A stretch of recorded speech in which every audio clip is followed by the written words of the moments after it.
الرجيم بسم الله الرحمن الرحيم الحمد لله رب العالمين ثم الصلاة والسلام على سيدنا محمد وعلى آله الطيبين الطاهرين أما بعد فقد قال الله تبارك وتعالى في كتابه المبين وقوله الحق وهو أصدق الصادقين بسم الله الرحمن الرحيم قد أفلح من زكاها وقد خاب من دساها صدق الله العلی العظیم۔ میں سب سے پہلے دوبارہ ہمارے دوست عزیز مولانا یاسین عابدی صاحب کا شکریہ ادا کرنا چاہوں گا کہ انہوں نے مجھے پھر سے موقع فراہم فرمایا کہ ایک مرتبہ اور آپ لوگوں کی خدمت میں حاضر ہو سکوں اور کچھ اخلاقی نکات آپ لوگوں کے ساتھ اس نیت کے ساتھ میں شیئر کروں کہ انشاءاللہ یہ نکات سب سے پہلے میرے لیے پھر انشاءاللہ سننے والوں کے لیے مفید ہوں گے۔ دامن وقت میں گنجائش نہیں، میں پچھلی باتوں کو چھوڑتے ہوئے آج کی گفتگو کا آغاز پھر ایک مثال کے ساتھ کرنا چاہوں گا۔ آج کی پہلی مثال یہ ہے کہ دیکھیے، اگر آپ مارکیٹ میں جائیں اور کوئی پلاسٹک کا سامان خرید کے لائیں، مثال کے طور پر آپ جو ہے مارکیٹ گئے اور آپ نے مارکیٹ سے ایک واس خریدا، ایک گلدان خریدا اور ساتھ میں ایک ڈسٹ بن کو بھی خریدا۔ دونوں پلاسٹک کے بنے ہوئے ہیں، دونوں کو ایک ہی جگہ سے آپ خریدتے ہیں اور گھر لے کر آتے ہیں۔ لیکن میرا سوال آپ سے یہ ہے کہ جب آپ دونوں ایک ہی دکان سے ایک ہی جنس کی چیز خرید کر گھر لے کر آئے ہیں تو دونوں کو رکھنے کی جگہ کیا ہوگی؟ آپ مجھ سے یہی کہیں گے مولانا ہم نے واز کو اس لیے خریدا ہے تاکہ اس کے اندر پھولوں کو رکھیں اور مہمانوں کے سامنے، لوگوں کے دید کے سامنے، لوگوں کے نظروں کے سامنے رکھیں تاکہ اس کو لوگ دیکھیں تو لوگ اس کو نہ دیکھیں بلکہ انہیں ہمارے سلیقے کا، ہماری پسند کا اور ہمارے سلیکشن کا بھی اندازہ ہو۔ اور اگر میں آپ سے پوچھوں کہ آپ نے جو ڈسٹ بن خریدا ہے وہ کہاں رکھیں گے، آپ کہیں گے کہ خریدا تو اسے بھی ہے لیکن ہم ڈسٹ بن کو لوگوں کی نگاہوں کے دور رکھیں گے، اور جہاں گلدان کے اندر ہم پھولوں کو سجائیں گے وہیں پر ڈسٹ بن کے اندر ہم گھر کا کوڑا کرکٹ جو بیکار چیزیں ہیں وہ اس کے اندر ڈالنے کے لیے استعمال کریں۔ اب میرا سوال یہ ہے کہ جب دونوں چیزوں کو آپ نے ایک ہی دکان سے خریدا، دونوں کا میٹیریل کیا ہے؟ دونوں کا میٹیریل ایک ہی ہے، پلاسٹک کے ہے۔ دونوں کا رنگ بھی ہو سکتا ہے ایک ہی ہو، آپ کا ڈسٹ بن بھی پنک کلر کا ہو اور آپ کا واس بھی پنک کلر کا ہو۔ اگر میں آپ سے پوچھوں کہ دونوں کو کس نے بنایا تو ہو سکتا ہے کہ آپ یہ کہیں کہ دونوں کو جو ہے بنانے والا کارخانہ ایک ہی ہے۔ اگر میں آپ سے پوچھوں کہ کیا یہ ممکن ہے کہ دونوں کو بنانے والا ایک ہی انسان ہو تو آپ اس کا جواب مجھے پازیٹیو میں دیں گے اور کہیں گے کہ ہاں ممکن ہے کہ جس انسان نے گلدان کو بنایا ہے ہو سکتا ہے کہ اسی کاریگر نے، اسی کام کرنے والے نے کوڑے دان کو بھی بنایا ہوگا۔ اب میں آپ لوگوں سے کہوں گا کہ جب دونوں کی جنس ایک ہے، دونوں کا کارخانہ ایک ہے، دونوں کو بنانے والا ایک ہے، دونوں کی کا رنگ بھی ایک ہے تو فرق کیوں ہے؟ ایک کو سجا کر لوگوں کے سامنے کیوں پیش کیا جا رہا ہے اور ایک کو چھپا کر کیوں رکھا جا رہا ہے؟ تو آپ کہیں گے کہ مولانا آپ کی بات بالکل درست ہے، دونوں پلاسٹک کے ہیں، دونوں کا رنگ ایک ہے، دونوں کو بنانے والا ایک ہی آدمی ہے، دونوں کی جو ہے بناوٹ ایک ہی کارخانے میں ہوئی ہے، لیکن فرق ایک چیز کا ہے، وہ فرق ہے اس کے قالب اور اس کے سانچے۔ پلاسٹک اگر گلدان کے سانچے میں ڈل گیا تو باعزت ہو گیا، وہی پلاسٹک اگر کوڑے دان کے سانچے میں ڈل گیا تو وہ لوگوں کے لیے باعث عزت نہیں ہے بلکہ لوگ اسے چھپانے کی کوشش کرتے ہیں۔ اب آئیے ہم انسانوں کی مثال بھی ہو بہو ایک پلاسٹک کی مثال ہے۔ اگر دنیا میں دیکھیں جتنے انسان ہیں سب کی جنس ایک ہے۔ خداوند عالم کہہ رہا ہے کہ اِنَّا خَلَقْنَاكُم مِّن تُرَابٍ، ہم نے آپ کو کس چیز سے بنایا ہے؟ مٹی سے بنایا ہے۔ چاہے وہ ظالم انسان ہو وہ بھی مٹی سے بنا ہے، کوئی عالم اور عالم ہو وہ بھی جو ہے مٹی سے بناتے ہیں. دونوں کا کارخانہ ایک ہی ہے. جہاں سے ظالم بن کر آیا ہے وہیں سے عالم بھی بن کر آیا ہے. دونوں کارخانے قدرت سے بن کر یہاں پر آئے ہیں. دونوں کو بنانے والا الگ الگ ہے نہیں. ہر انسان کی پیدائش، ہر انسان کو خلق کرنے والا ایک ہی پروردگار ہے. کیا دونوں کا رنگ جو ہے الگ الگ ہے؟ نہیں، تھوڑا بہت تفاوت ہے. کوئی تھوڑا گورا ہے، کوئی تھوڑا کالا ہے. ہو سکتا ہے گورے انسانوں میں کوئی ظالم ہو، کوئی عالم ہو. کالے انسانوں میں بھی کوئی عالم ہو اور کوئی ظالم ہو. جس طرح سے ایک پلاسٹک اپنے قالب اور سانچے کی وجہ سے اس کی اہمیت بدل جاتی ہے، بالکل اسی طرح سے سارے انسان ایک ہی ہیں. فرق کیا ہے؟ فرق یہاں بھی سانچے کا، فرق یہاں بھی ایک خالق کا ہے. اگر انسان کی سب کی زندگی اور اس کا لائف سٹائل اچھے لوگوں کے لائف سٹائل میں ڈھال لے وہ معرفت بن جاتا ہے. اگر انسان اپنے لائف سٹائل کو غلط راستے میں لے جائے اس کی مثال بھی اس کوڑے دان کی مثال ہوتی ہے. یہی وجہ ہے. اگر ہم کربلا میں دیکھیں، کربلا کو سننے کے لیے نہیں ہے. انشاءاللہ چونکہ ہم ماہ محرم الحرام سے نزدیک ہو رہے ہیں، لہٰذا میں چاہتا ہوں کہ کچھ باتیں محرم کے حوالے سے بھی ہو جائے. تو یہ تو کربلا کے کردار جو پڑھ رہے ہیں نا، یہی فرق ہے. کربلا میں کچھ کردار ایسے ہیں کہ جن کی اہمیت گزار کی ہے، اور اسی کربلا میں کچھ کردار ہمیں ایسے ملیں گے کہ جن کی اہمیت کوڑے دان کی ہے.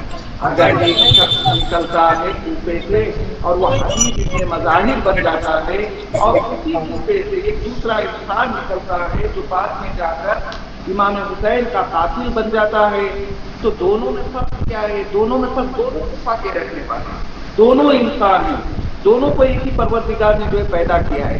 لیکن ایک جنت کے راستے پر چلا گیا، ایک جہنم کی پست وادیوں میں جا کر گر گیا. فرق کیا ہے؟ فرق ڈھانچے کا ہے، فرق خالق کا ہے، فرق سانچے کا ہے. لہذا انسان، سارے انسان ایک ہی ہے. اگر ہم چاہتے ہیں کہ صحیح راستے پر جائے تو ہمیں کوشش کرنی چاہیے کہ اپنے وجود کو ایک ایسے سانچے اور ایک ایسے خالق کے حوالے کر دے کہ اس میں ڈھلنے کے بعد ہماری اہمیت کوڑے دان کی نہ ہو، بلکہ ہماری اہمیت کس چیز کی ہو؟ ہماری اہمیت کم از کم گلدان کی اہمیت ہو. اور اللہ سبحانہ و تعالیٰ نے قرآن مجید کو نازل کیا، بہت سارے انبیاء کو بھیجا، ائمہ کو بھیجا. ان ساروں کو بھیجنے کا مقصد ایک ہی مقصد تھا کہ وہ لوگ اس دنیا میں آئے اور آنے کے بعد لوگوں کو یہ سمجھانے کی کوشش کرے کہ کون سے ڈھانچے میں، کون سے سانچے میں، کون سے خالق میں اپنے آپ کو ڈھالو گے تو جنتی بن جاؤ گے، اور کس خالق کی طرف اپنے آپ کو لے جاؤ گے تو تمہارا شمار جہنمیوں میں ہو جائے گا. یہ میرے آج کے درس کا پہلا حصہ تھا. اب دوسرا حصہ میں ایک سوال کے ساتھ شروع کرنا چاہوں گا. آپ کہیں گے کہ مولانا اچھی بات ہے، آپ نے ہمیں سمجھایا کہ ایک فرق ڈھانچے کا ہے، ہمیں اپنے لائف سٹائل کو سمجھنا چاہیے، اچھے لوگوں کے ساتھ جو ہے ہمیں ملنا چاہیے. تو ذہن میں یہ سوال پیدا ہوتا ہے کہ ہر آدمی تو یہ کلیم کرتا ہے، اگر کوئی مجھ سے آ کر بولے کہ آپ کا سانچہ، آپ جو لائف سٹائل آپ گزار رہے ہیں وہ صحیح نہیں ہے، میں بھلا کیوں مانوں گا؟ ہر انسان کا ایک کلیم ہے کہ میں اچھا ہوں، ہو سکتا ہے کہ سامنے والا خراب ہے. تو ذہن میں یہ سوال پیدا ہوتا ہے کہ اگر میں تنہائی میں بیٹھ کر اپنے آپ کو تھوڑی دیر کے لیے متوجہ کروں اور یہ دیکھنے کی کوشش کروں کہ کیا میں نے اپنے وجود کو جس سانچے کے حوالے کیا ہے، کیا وہ مجھے جناب حدیث کے راستے پر لے جائے گا یا وہ راستہ مجھے شمر کے راستے پر لے جائے گا؟ مجھے کیسے پتا چلے تاکہ میں، اگر میرے اندر غلطی ہے تو میں اپنے آپ کو صحیح کر سکوں، اگر میرے اندر اچھائی ہے تو میں کوشش کروں کہ یہی اچھائیوں کو اور بہتر طریقے سے آگے لے کر چلوں. تو سوال یہ ہے کہ ہم کیسے جانیں کہ ہم گلدان ہیں یا کوڑے دان ہیں؟ معیار کیا ہے؟ کسوٹی کیا ہے؟ پیمانہ کیا ہے کہ میں بیٹھ کر سوچوں کہ میرا شمار گلدان میں ہو رہا ہے یا میرا شمار کوڑے دان میں ہو رہا ہے؟ علماء نے اس کے حوالے سے کچھ معیارات اور کچھ رینکس جو ہے بتائے ہیں. اگر ہم ان کو پڑھیں اور اپنے وجود کے اندر اس کو دیکھیں یہ چیزیں ہیں یا نہیں ہیں تو ہمیں بہت اچھی طرح سے پتہ چل جائے گا کہ ہماری اہمیت کیا ہے۔ سب سے پہلا معیار علماء نے یہ بتایا، اگر آپ کو یہ دیکھنا ہے کہ آپ گلدان ہیں یا آپ کوڑے دان ہیں، تو پہلا معیار اپنے افکار کو دیکھیں، اپنے تھاٹس کو دیکھیں، اپنی سوچ کو دیکھیں۔ تنہائی میں کسی سے کہنے کی ضرورت نہیں ہے، میں تنہائی میں بیٹھ کر تھوڑی دیر کے لیے سوچوں کہ میری فکر کیسی ہے۔ مثال کے طور پر اگر میرے سامنے کسی کا برا ہوتا ہے تو میری سوچ اس کے حوالے سے کیا کہتی ہے۔ اگر میرے ذہن میں کسی کو مصیبت میں دیکھ کر یہ خیال آئے کہ اچھا ہوا یہ جو مصیبت اس پر پڑی ہے بہت کم ہے، اس پہ اور مصیبت پڑ جائے، تو پھر جو ہے سمجھ لینا چاہیے کہ میں گلدان نہیں بلکہ میں گلدان۔ اگر کسی کو مصیبت میں دیکھ کر میرا دل غم زدہ ہو جائے، ذہن اس کی مصیبت کو سالو جو ہے کرنے کے لیے سولوشن کی طرف جائے اور میں اس کے آگے بڑھوں، جہاں تک ہو سکتا ہے اس کی مدد کروں، اسے دلاسا دوں، اسے اس کی مصیبت سے باہر نکالنے کی کوشش کروں، تو پھر انسان کو سمجھ لینا چاہیے کہ میری بناوٹ کوڑے دان کی بناوٹ نہیں ہے، بلکہ جس ڈھانچے میں میں نے اپنے وجود کو ڈھالا ہے وہ ڈھانچہ گلدان کا ہے۔ تو پہلا معیار اپنے آپ کو یہ دیکھنے کا کہ میں گلدان ہوں یا میں کوڑے دان ہوں، پہلا معیار یہ ہے کہ ہم اپنے تھاٹس کو دیکھیں کہ میں کس طرح سے سوچ رہا ہوں۔ اگر سوچ اچھی ہے تو پھر میں اچھا انسان ہوں، اگر سوچ نہیں جو ہے اچھی نہیں ہے تو پھر مجھے اصلاح کی ضرورت ہے، اپنے نفس کو کریکٹ جو ہے کرنے کی ضرورت ہے۔ یہ پہلا معیار۔ دوسرا معیار کیا ہے؟ روایتوں کے سہارا اگر ہم لیں تو ہمیں پتہ چلتا ہے، اس کے مولا کائنات کا یہ قول ہے، آپ نے ارشاد فرمایا یعرف المرء بقرنائه، جانا جاتا ہے اس کی آس پاس کی چیزوں سے۔ تو دوسرا معیار یہ ہے کہ اگر میں یہ دیکھنا چاہتا ہوں کہ میں اچھا انسان ہوں یا برا انسان ہوں تو مجھے اپنے آس پاس کے لوگوں کو دیکھنا پڑے گا۔ اگر آس پاس کے لوگ اچھے ہیں تو میں بھی اچھا ہوں، اگر جن سے اٹھنا بیٹھنا ہے ان کا کیریکٹر صحیح نہیں ہے تو کہیں نہ کہیں جا کر وہ لوگ مجھے بھی افیکٹ کریں گے۔ اگر میرا اچھا کیریکٹر بھی ہوگا تب بھی ان کی صحبت کے اثر سے میرا اچھا کیریکٹر ڈیفیکٹ ہوگا اور وہ برے کیریکٹر میں بدل جائے گا۔ میں مثال کا سہارا لیتا ہوں۔ مثال کے طور پر میں آپ کے سامنے ابھی ایک کاغذ لوں اور اس میں ایک ورٹیکل لائن کھینچوں، لمبی ایک لائن کھینچوں، میں آپ سے پوچھوں کہ آپ بتائیے یہ جو میں نے لکھا ہے یہ کیا ہے، تو کچھ لوگ کہیں گے کہ یہ الف ہے اور کچھ لوگ کہیں گے کہ نہیں یہ جو ہے الف نہیں ہے بلکہ یہ ایک، کیونکہ ایک بھی ویسے ہی لکھا جاتا ہے، الف بھی ویسے ہی لکھا جاتا ہے۔ اب فیصلہ کیسے ہوگا کہ کون صحیح بول رہا ہے کون غلط بول رہا ہے؟ تو اس کا ایک ہی علاج، آپ اس لکیر کے آگے، اس رائٹ لائن کے آگے ایک دوسری چیز لکھیے۔ اگر بعد میں اگر آپ دو لکھ رہے ہیں تو فیصلہ ہو جائے گا کہ پہلے جو آپ نے لکھا تھا وہ ایک ہے۔ اگر اس کے بعد میں دو نہ لکھوں ایک کو لکھوں تو فیصلہ ہو جائے گا کہ یہ جو میں نے پہلے لکھا تھا وہ ایک نہیں لکھا تھا بلکہ الف لکھا تھا۔ تو پتہ چلا کہ کچھ چیزیں ایسی ہوتی ہیں کہ جن کی پہچان خود وہ نہیں کراتی ہیں بلکہ اس کے آس پاس رہنے والی چیزیں کراتی ہیں۔ بالکل اسی طرح سے انسان کلیم کرتا ہے کہ میں اچھا ہوں، لیکن روایتوں میں مولا کائنات نے کہا اگر انسان کو پہچاننا ہو تو اس کی آس پاس کی چیزوں کو دیکھیں، آس پاس کی چیزیں جو ہے بتائے گی کہ انسان کیسا ہے۔ اور دوسری چیز یہ بھی ہے، اکثر ہم لوگ کہتے ہیں جنرل ڈسکشن میں کہ انسان پیدا ہوتا ہے تو وہ مجبور ہوتا ہے، اسے پتہ نہیں تھا کس کے گھر پیدا ہونا ہے، بھائی کا انتخاب اس کے ہاتھ میں نہیں ہے، بہن کا انتخاب اس کے ہاتھ میں نہیں ہے، لیکن دوست کے بارے میں ضرور کہتے ہیں۔ خصوصاً جو ہے فرینڈشپ کے حوالے سے جب ڈسکشن ہوتا ہے تو اس کو تھوڑا اہمیت دینے کے لیے ہم لوگ بولتے ہیں کہ ماں باپ تو مجبوری میں ملے ہیں، بھائی بہن تو مجبوری میں ملے ہیں، لیکن دوست انسان اپنے اختیار سے چنتا ہے۔ لیکن میں اس بات سے سہمت جو ہے نہیں ہوں، میں یہ کہوں گا کہ انسان دوست کی اختیاری طور پر نہیں چنتا بلکہ انسان مجبور ہے دوست کو بنانے کے لیے۔ جو باہر کلاس میٹس ہے، ہمارے کلیگس ہے، ہمارے دوست ہیں جن کو ہم دوست بنا رہے ہیں، ہم یہ کلیم کر رہے ہیں کہ ہم نے اپنے اختیار سے اس کو اپنا دوست بنایا ہے، لیکن میں کہتا ہوں کہ اس میں بھی انسان کا اختیار نہیں ہے۔ بلکہ مجبوری میں انسان نے دوست بنایا. آپ مجھ سے کہیں گے یہ کیسے ہے مولانا؟ ہم دیکھ رہے ہیں پریکٹیکل لائف میں ہم نے جسے چاہا اسی کو ہم نے دوست بنایا. اس کا مطلب یہ کہ دوست بنانا کیا ہے؟ آپشنیبل ہے، اور ہم نے اپنے اختیار سے اپنے دوستوں کا انتخاب کیا ہے. نہیں، میں ایک دوسری طرف آپ کو لے چلوں گا. دیکھیے، باہر جو انسان دوست بناتا ہے نا، وہ دوست بنانے میں بھی انسان مجبور ہے. کیسے مجبور ہے؟ مثال کے طور پر انسان اپنے انٹرنل اور اپنے داخلی طور پر ایک دوست اندر بناتا ہے. مثال کے طور پر کسی انسان کو جھوٹ پسند ہے تو اسے اندر سے جھوٹ سے دوستی ہو گئی. وہ باہر جا کر کسی کو دوست بنائے گا. اگر آپشن ہوتا تو وہ سچے کو دوست بناتا. وہ کبھی بھی کسی سچے کو اپنا دوست نہیں بنائے گا، کیونکہ اندر جھوٹ سے محبت ہو گئی ہے. اب اندر کا جھوٹ یہ مجبور کر رہا ہے کہ خارج میں جاؤ تو جا کر کسی ایک جھوٹے انسان ہی سے دوستی کرو. مثال کے طور پر کسی انسان کو سچ پسند ہے، ایسا ہو ہی نہیں سکتا کہ وہ گھر سے باہر نکلے جا کر کسی جھوٹے کو دوست بنا لے. تو پتا چلا کہ انسان پہلے اپنے داخل میں ایک دوست تیار کر لیتا ہے. اس کی جو مانگ ہوتی ہے، اس کی جو ڈیمانڈ ہوتی ہے، اسی ڈیمانڈ کو پورا کرنے کے لیے انسان مجبور ہے اور باہر جاتا ہے. جانے کے بعد اسی طرح کے دوست کو تلاش کرتا ہے. اسی لیے کہا جاتا ہے یہ دوست دوسرے دوست کے لیے آئینہ ہوتا ہے، مرر ہوتا ہے. مرر کیسے ہوتا ہے؟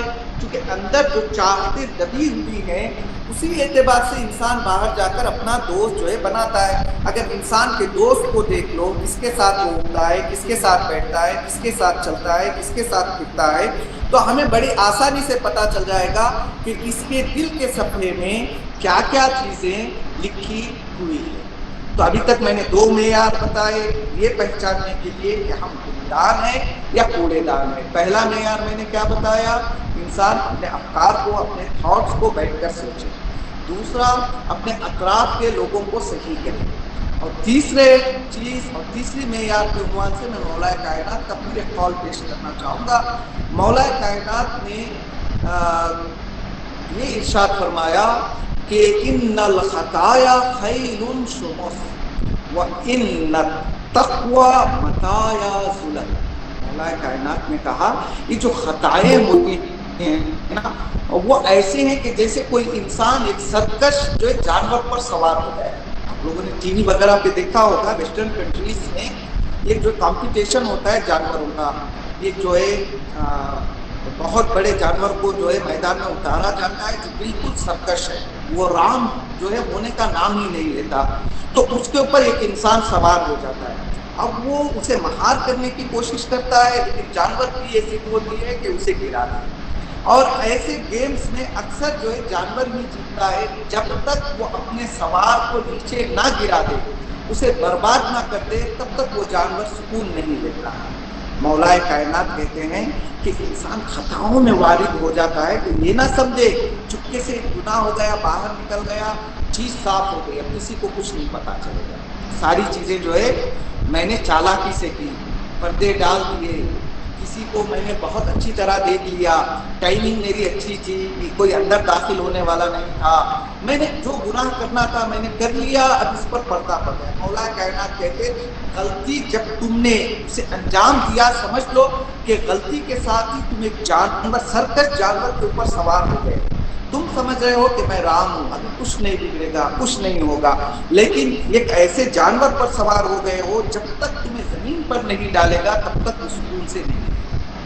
چلیے دوسری مثال کا سہارا لیتا ہوں. مثال کے طور پر ایک معمار ہے جو دیوار کو بنا رہا ہے، 10-12 اس نے بالکل صحیح رکھی، آدھی دیوار بالکل اچھی بن گئی، ذہن کسی دوسری جگہ پر تھا، تھوڑی دیر کے لیے گمراہ ہو گیا، ایک اینٹ اس نے تھوڑی سی ادھر ادھر رکھ دی، تھوڑا سا ٹیڑھی رکھ دی. اب وہ کیا کرتا ہے؟ وہ کہتا ہے یہ غلطی چھوٹی سی ہے، نیچے بھی اچھے اعمال ہیں، اس کے بعد بھی میں دیوار اچھی بناؤں گا.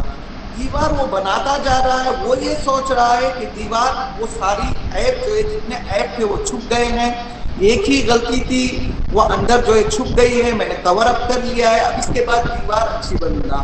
8-10-12 گھنٹے تو اوپر جائیں گی، لیکن جب دیوار لمبی ہوگی تو کہیں نہ کہیں جا کر دیوار افیکٹ ہوگی اور وہ ڈھلے گی اور نیچے گرے گی۔ بالکل اسی طرح سے مولا کائنات نے کہا غلطی سرزد ہو رہی ہے تو اس کا مطلب یہ نہیں کہ آپ نے چھپا دیا تو وہ آشکار نہیں ہوگی، نہیں، ایک سرکش جانور کی طرح ہے، ٹیڑھی دیوار کی طرح ہے، ٹیڑھی دیوار کبھی نہ کبھی جا کر گرے گی، سرکش جانور پر سوار ہوگے تو کہیں نہ کہیں جا کر وہ آپ کو زمین پر ڈالے گا۔ پھر مولا کائنات نے کہا کہ یہ جو تقویٰ والی منزل ہے، تقویٰ والی راہ ہے، اسٹریٹ پاتھ ہے، اگر اس پر کوئی چلتا ہے تو اس پر سکون ہی سکون ہے، اطمینان ہی اطمینان ہے۔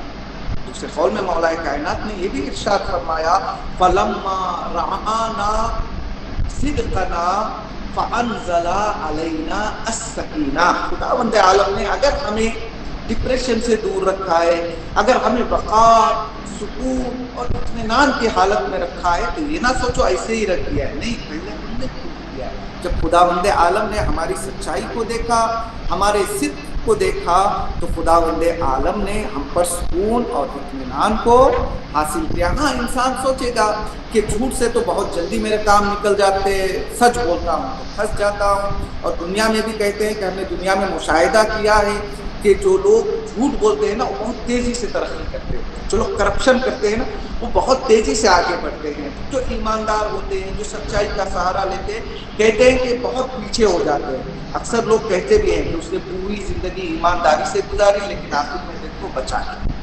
تو لوگ سمجھتے ہیں کہ سچائی کے راستے پر چلیں گے، صحیح راستے پر چلیں گے تو ہم جو ہے تھوڑا بیکورڈ ہو جائیں گے، تھوڑا پیچھے آ جائیں گے، اور اگر ہم جھوٹ کا دوسرے شارٹ کٹس کا ہم سہارا لیں گے تو بڑی تیزی سے آگے نکل جائیں گے۔ نہیں، میں اس بات کو بھی ایک مثال سے سمجھاؤں گا۔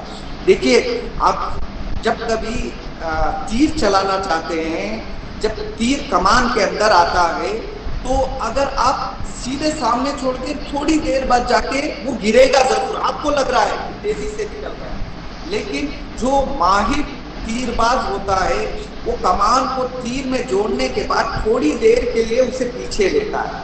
لوگ سمجھتے ہیں کہ یہ پیچھے آ رہا ہے، لیکن جتنی تیزی سے یہ پیچھے آتا ہے جب تیر کو چھوڑتا ہے اتنی تیزی سے تیر اوپر تک جاتا ہے۔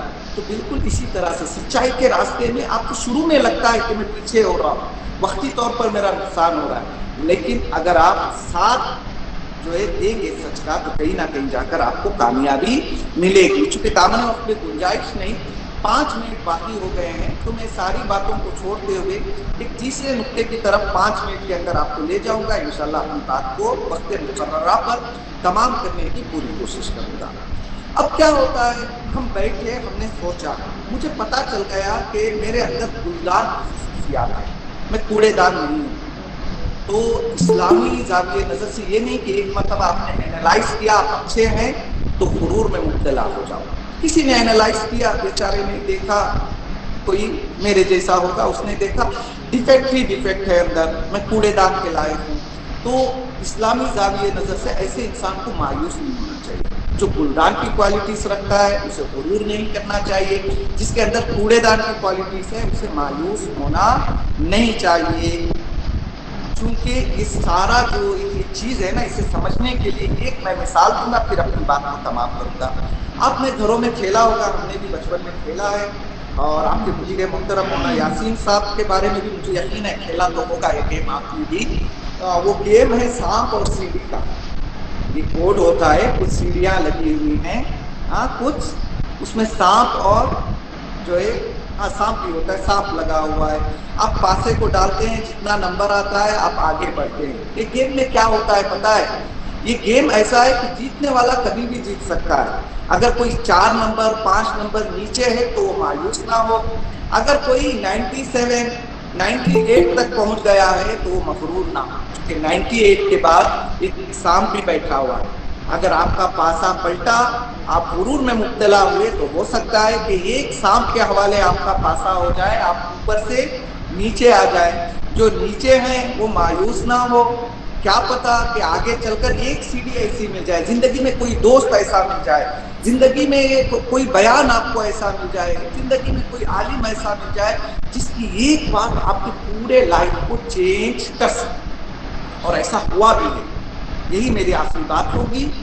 ایران کے ٹیلی ویژن میں ایک شہید مدافع حرم جناب زینب سلام اللہ علیہا کے گھر والوں کا انٹرویو کیا گیا. شہید کے گھر والے ہیں تو کیمرہ میں جو سارے لوگ جاتے ہیں اور یہ معلوم کرنے کی کوشش کرتے ہیں کہ اس کی زندگی میں کیا کیا اچھی چیزیں تھیں جس کی وجہ سے اسے یہ درجہ نصیب ہوا کہ وہ جناب زینب کے روزے کی نصرت کرتے ہوئے شہید ہو گیا.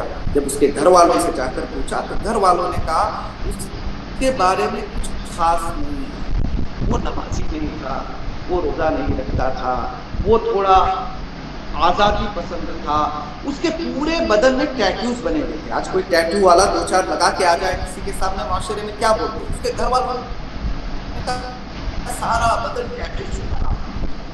یہ تعجب سے کہا جب ایسا انسان تھا تو پھر اسے شہادت کیسے نصیب ہوئی؟ تو اس کے گھر والوں نے کہا کہ وہ 40 کے لیے کربلا پہنچا، شوق میں سارے دوست جا رہے تھے. راستے میں ایک ایسے دوست سے ملاقات ہو گئی کہ اس نے پورے کا پورا اسے چینج کر دیا. کربلا سے واپس آتا ہے، ایک ہی ضد کرتا ہے، ایک ہی خواہش کا اظہار کرتا ہے کہ میں جس راستے پہ تھا وہ غلط راستے پر تھا، ابھی مجھے اپنے غلطیوں کو سدھارنا ہے، مجھے جناب زینب کے حرم کی حفاظت کے لیے سیریا جانا ہے. وہ وہاں پر جاتا ہے، شہادت پیش کرتا ہے. دیکھیے بہت سارے لوگ ہم اور آپ جو روزانہ کی نمازیں ہیں، روزانہ کے روزے ہیں، روزانہ کے درست ہیں، لیکن ہم کہاں ہیں ہمارے خدا کو معلوم ہے. اور کسی کوئی ایک ایسا انسان کہ جو آزاد پسند تھا، یہ کربئی میں ایک دوست ایسا اسے کنورٹ کرتا ہے، ایسا چینج کرتا ہے کہ وہ شہادت کے درجے پر فائز ہو جاتا ہے. میں اسی امید کے ساتھ کہ خداوند عالم ہم سب کو یہ توفیق عطا فرمائے کہ ہم اپنے آپ کو گلدان بنائیں، کوڑے دان نہ بنائے. اسی دعا اور اسی آرزو کے ساتھ آج کے اس درس کو تمام کرتا ہوں. والسلام علیکم ورحمۃ اللہ وبرکاتہ. شکریہ بہت بہت.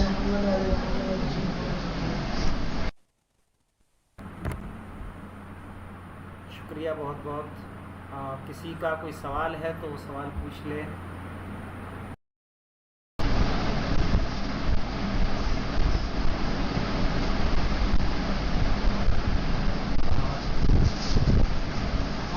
جی کسی کا کوئی سوال ہے؟ کیا نکال کے لگایا؟ میری آواز آ رہی رفیع صاحب؟ ٹھیک ہے چلیں، اس کا مطلب کسی کا کوئی سوال نہیں ہے تو یہیں درس کو ختم کرتے ہیں.